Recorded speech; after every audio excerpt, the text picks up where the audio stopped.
পিতাকে আমি ফাঁসির সামনে রেখে এসেছি, ওনার কি হলো? ওনার জানাজা নামাজটা কে পড়ালো? ওনার দাফনটা কোথায় হলো?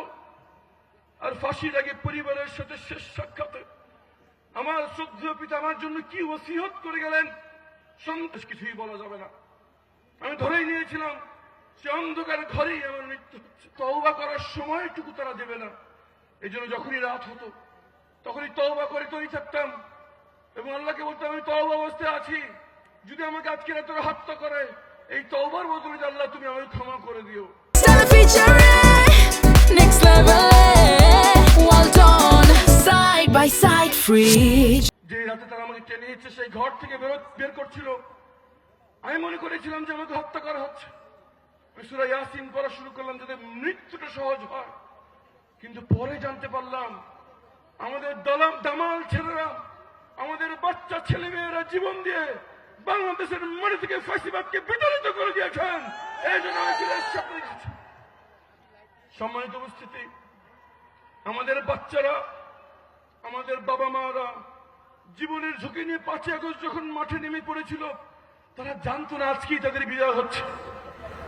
তারা মোবাইল লক স্ক্রিনে তাদের নাম, ঠিকানা, ব্লাড গ্রুপ দেখে এই জন্য নেমেছিল যে হয় দাবি আদায় হবে, নাহলে তারা মৃত্যুবরণ করবে।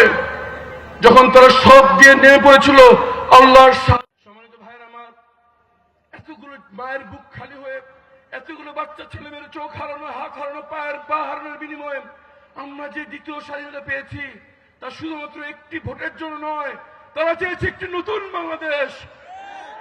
বাংলাদেশ মানুষ হাঁপিয়ে উঠেছে পুরনো রাজনীতিতে, তারা হাঁপিয়ে উঠেছে পেশি শক্তির প্রভাব, তারা হাঁপিয়ে উঠেছে কালো টাকার প্রভাবে, তারা হাঁপিয়ে উঠেছে দুর্বৃত্তদের রাজনৈতিক ক্ষমতায়নে। তারা দেখতে চায় নতুন নেতৃত্ব। তারা স্বপ্ন দেখে এমন একটি বাংলাদেশের যেখানে এমন কিছু লোক দেশ নেতৃত্ব দেবে যাদেরকে অন্তত আর যাই হোক টাকা দিয়ে কেউ কিনতে পারবে না। সেই নেতৃত্ব ইনশাআল্লাহ বাংলাদেশকে উপহার দেবে 10 দলের পক্ষ থেকে তাদের নেতা হিসেবে আমাদের সবার প্রাণপ্রিয় নেতা ডাক্তার শফিকুর রহমান ইনশাআল্লাহ। উনি যখন হৃদরোগে আক্রান্ত হয়ে অসুস্থ হয়ে পড়লেন, সবাই তাকে বলল যে আপনি বিদেশে চলে যান চিকিৎসার জন্য। উনি বলেছিলেন যে যেখানে আমার দেশের অধিকাংশ মানুষ দেশের বাইরে যাওয়ার চিকিৎসা তারা যেতে পারে না, সেখানে তাদের প্রতিনিধি হয়ে আমি কিভাবে দেশের বাইরে যাই। উনি জীবনের ঝুঁকি নিয়ে হলেও বাংলাদেশে চিকিৎসা করিয়েছেন। ভাইয়ের আমার, এরকমই নেতা আমরা চাই। তারা সবসময় সর্বাবস্থায় দেশের সামনে থাকবে, তারা নির্ভয় বলবে হয় মাতৃভূমি না হয় মৃত্যু ইনশাআল্লাহ। ভাইয়ের আমাদের রান্ধে রান্ধে এখনো ফ্যাসিবাদের অঙ্গ প্রত্যঙ্গ ঘাপটি মেরে বসে আছে।